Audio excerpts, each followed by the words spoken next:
안녕하세요. 사회통합 프로그램 종합평가 실전 모의고사 문제풀이 시간이 돌아왔습니다. 제1편 영역별 연습 문제부터 순서대로 살펴보도록 하겠습니다. 오늘은 기본 연습 문제 중에서 사회 첫 번째 시간입니다. 1번 대한민국에 대한 설명으로 옳은 것은 1. 한국을 상징하는 꽃은 벚꽃이다. 2. 한국의 국기는 애국가, 국가는 태극기이다. 3. 국기에 대한 맹세를 할 때는 오른손을 왼쪽 가슴에 댄다. 4. 대한민국을 줄여서 한국이라고 하며 영어로는 코리아라고 한다. 자, 문제를 한번 풀어볼까요?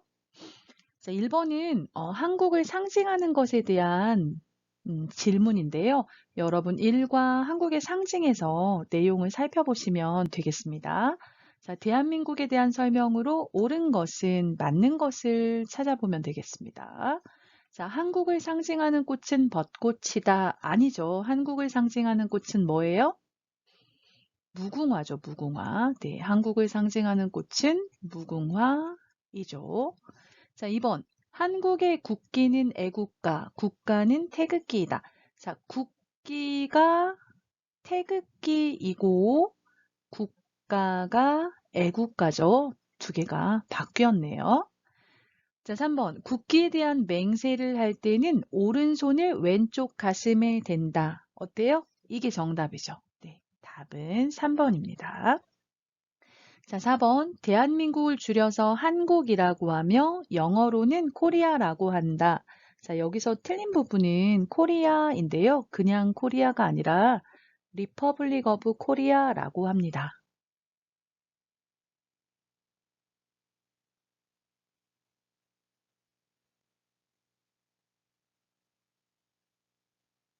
리퍼블릭 오브 코리아 이렇게 써야 되겠습니다. 그래서 1번의 답은 3번입니다. 자, 다음 문제로 가보겠습니다. 자, 문제 2번. 애국가와 태극기의 설명으로 옳은 것은 1. 애국가 1절에는 남산과 무궁화가 나온다. 2. 태극기의 사괴는 밝음, 순수, 평화, 조화를 의미한다. 3. 국경일이나 국가기념일에만 태극기를 집안이나 창문에 단다. 4. 애국가는 사절로 구성되어 있으며 나라를 사랑하는 노래라는 뜻이다. 자, 1번부터 한번 보겠습니다. 자, 애국가와 태극기의 설명으로 옳은 것, 맞는 것을 찾는 문제인데요. 애국가 1절에는 남산과 무궁화가 나온다 했는데요. 남산은 2절에 나오죠. 그리고 무궁화는 어디에 나오나요? 매 절의 후렴에 나옵니다.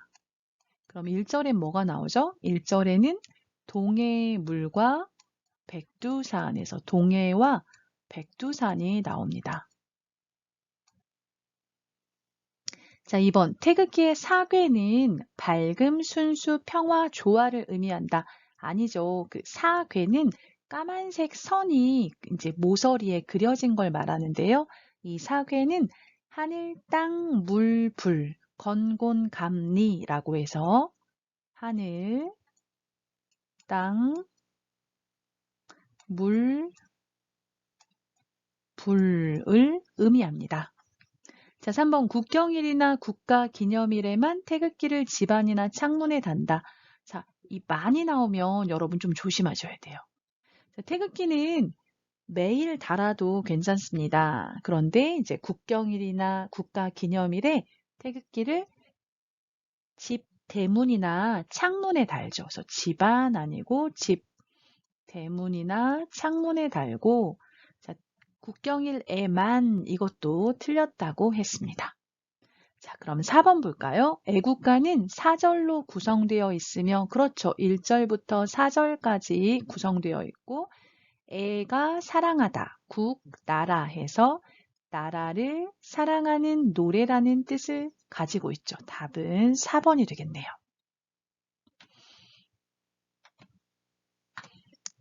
자, 다음으로 가보겠습니다. 자, 3번. 한국의 가족에 대한 설명으로 옳은 것은 1. 부모와 미혼 자녀가 같이 사는 것을 확대 가족이라고 한다. 2. 산업화가 이루어지면서 부모와 함께 사는 가족이 늘고 있다. 3. 1인 가구가 늘고 있으며 최근 결혼 연령이 점점 낮아지고 있다. 4. 과거에는 결혼한 후에도 부모님을 모시고 함께 사는 경우가 많았다. 자, 몇 번이 맞나요, 여러분? 답은 4번입니다. 4번. 과거에는 결혼한 후에 보통 장남, 첫째 아들이 부모님과 함께 살았죠. 부모님을 모시고 함께 사는 경우가 많았다. 이게 맞습니다. 자, 그럼 1번부터 어느 부분이 틀렸는지 한번 확인해 볼까요? 자, 1. 부모와 미혼 자녀가 같이 사는 것을 확대 가족이라고 한다. 미혼하면 결혼을 하지 않았어요. 그쵸? 자, 부모와 결혼하지 않은 자녀가 함께 사는 것을 핵가족이라고 하죠.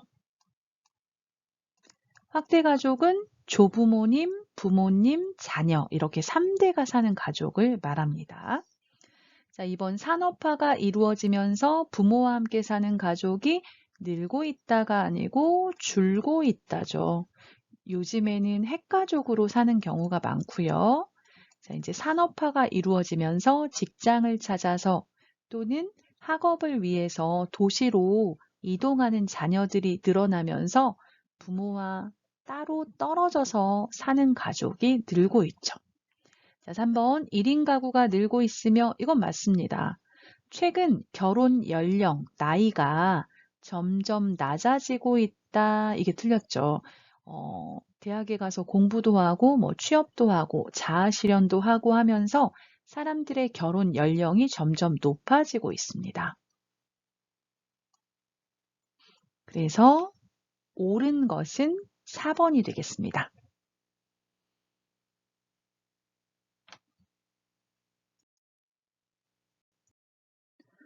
4번 한국의 일터에 대한 설명으로 옳지 않은 것은 1. 한국에서는 만 15세 이상부터 일을 하는 것이 가능하다. 2. 현재 한국 사람들이 가장 많이 원하는 일자리는 공무원이다. 3. 여성들은 출산, 양육 문제로 재취업이 쉽지 않은 경우가 많다. 4. 개인적으로 회사나 가게를 만들어 사업을 하는 사람이 거의 없다. 자, 옳지 않은 것을 한번 골라보겠습니다. 자, 1번 한국에서는 만 15세 이상부터 일을 하는 것이 가능하다 했는데요. 네, 한국에서 법적으로 일할 수 있는 나이가 법적인 나이가 만 15세 이상입니다. 그래서 1번 맞고요.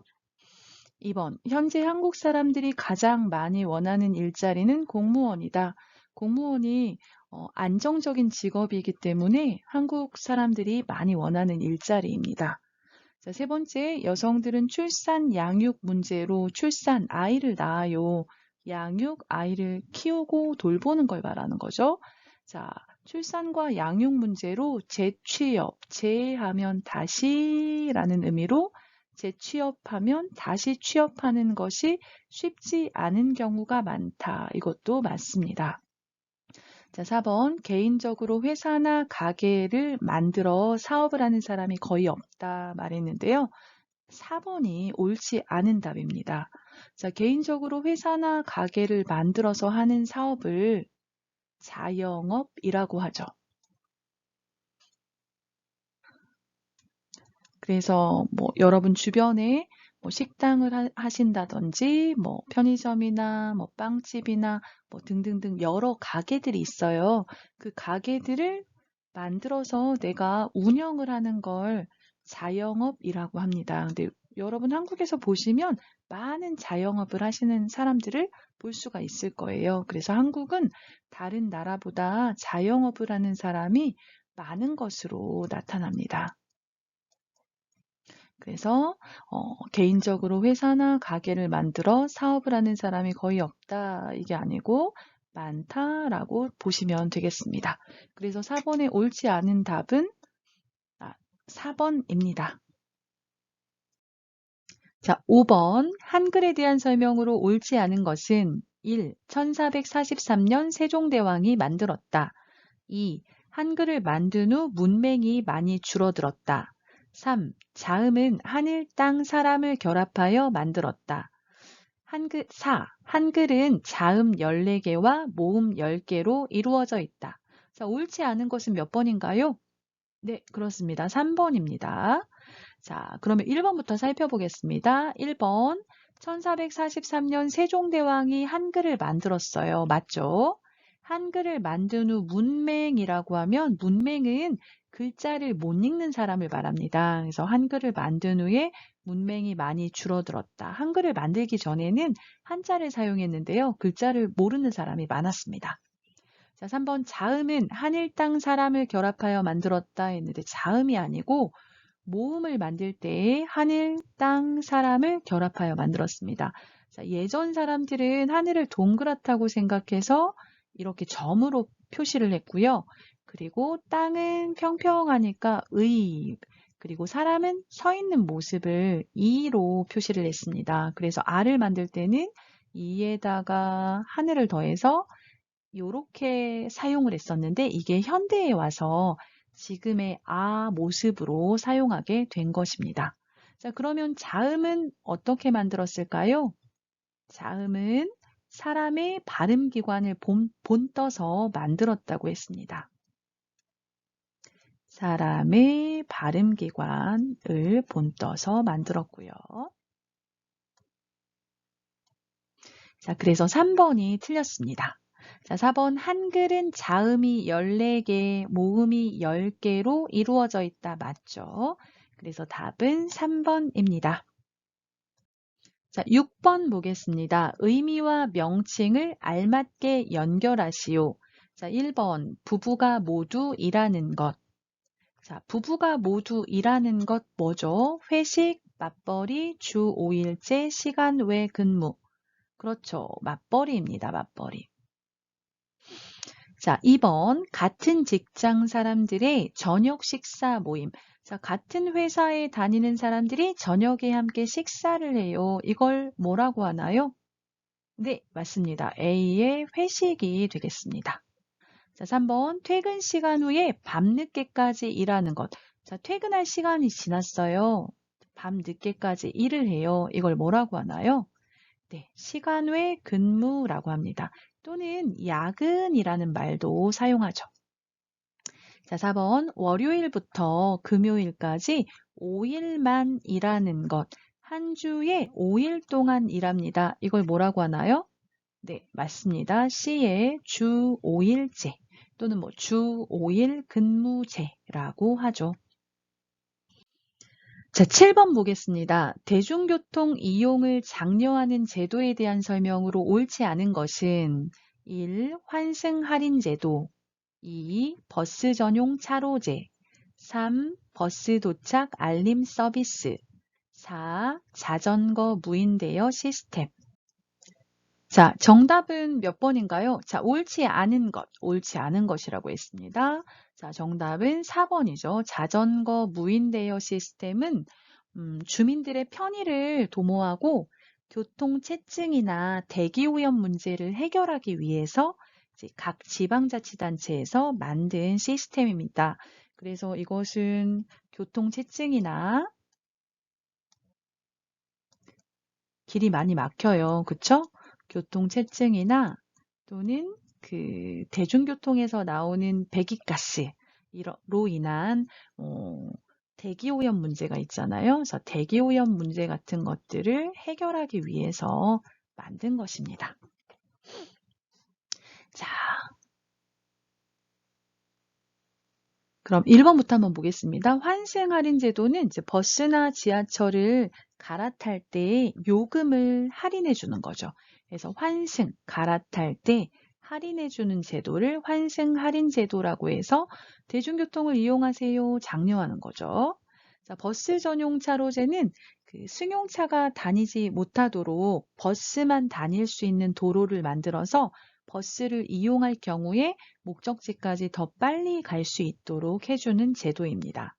그리고 여러분 그 3번 보시면 버스 도착 알림 서비스가 있는데요. 버스 정류장에 가보시면 거기에 전광판이 있어서요.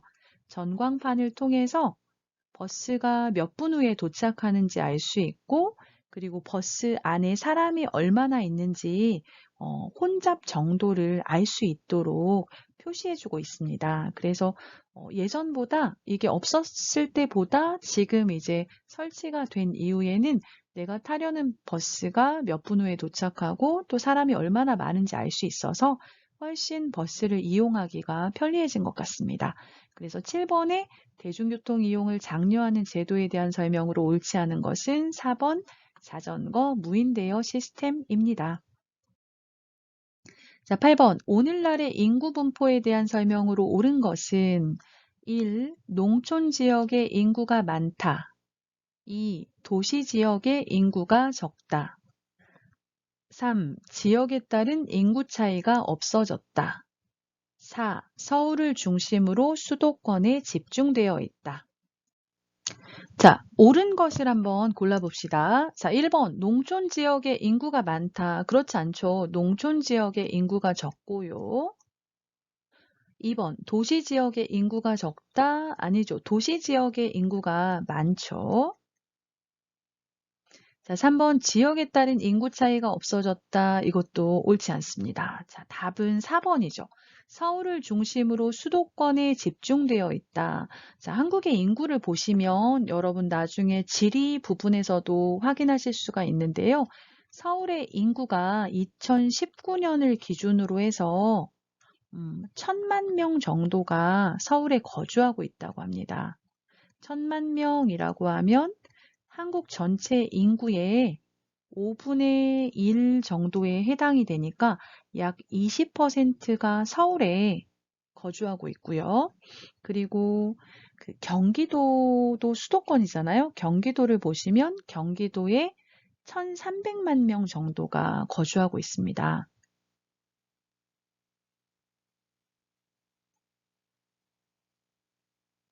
이걸 보시면 서울을 중심으로 한 수도권의 20%와 20%가 넘는 한 40% 가까이 거의 한 반 이상, 반절 정도가 수도권에 살고 있다고 볼 수 있겠습니다. 그래서 오늘날의 인구 분포에 대한 설명으로 옳은 것은 4번이 되겠습니다. 자, 9번. 다음 중 도시 문제에 해당하지 않는 것은 1. 환경 오염이 심해진다. 2. 교통체증이 심해진다.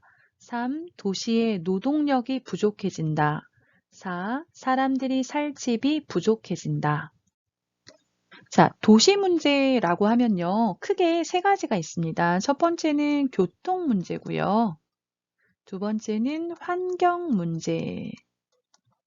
그리고 세 번째는 주택 문제에서 이렇게 세 가지 문제로 이제 살펴보시면 되겠습니다. 사람들이 많이 모여 살다 보니까 교통이 혼잡하고 대중교통이 부족하고 뭐 주차시설이 부족하고 이런 문제들이 있어서 교통 문제가 있고요. 그리고 환경 문제 같은 경우는 사람이 많이 모여 사니까 뭐 대기오염이나 수질오염 또는 쓰레기 문제 같은 것들이 발생할 수 있습니다. 자, 그래서 1번 환경 오염이 심해진다. 맞죠? 교통체증이 심해진다. 차가 많이 막히다. 그런 얘기죠. 맞고요. 자, 3번 도시의 노동력이 부족해진다. 이것은 옳지 않습니다. 왜냐하면 도시에 사람들이 많기 때문에 취업을 하기 원하는 사람들이 많잖아요. 그래서 노동력은 부족하지 않고요. 자, 노동력이 부족하다. 이것은 농촌의 문제에 해당합니다. 자, 그 다음 4번 사람들이 살 집이 부족해진다. 이것은 많은 사람이 살다 보니까 발생하는데요. 주택 문제에 해당하겠습니다. 그래서 답은 3번 도시의 노동력이 부족해진다가 도시 문제에 해당하지 않는 것입니다. 자, 10번 보겠습니다. 도시화 현상이 나타난 이후로 가장 적절한 것은 1번 주말 농장, 2번 빠른 산업화, 3번 높은 교육열, 4번 신도시 개발. 자, 도시화 현상이 나타난 이후로 적절한 것 뭘까요? 네, 답은 2번입니다. 빠른 산업화인데요. 도시를 중심으로 공장이나 회사들이 생겨나면서 1960년대 이후에 사람들이 도시로 이제 모이게 되었습니다. 그래서 처음에는 작은 도시였지만 사람들이 자꾸 모이다 보니까 어떻게 돼요? 도시가 점점 커지면서 도시를 중심으로 사람들이 모여 살게 되었죠. 이렇게 도시가 형성되는 것을 도시화라고 하고요. 신도시 개발 같은 경우는 도시화 현상이 일어나서 이 인구 집중 문제를 해결하기 위해서 그 도시 근처에 새로운 도시를 만든 거죠. 그래서 인구 집중 문제를 해결하기 위한 어떤 해결 방안이 신도시 개발이었습니다.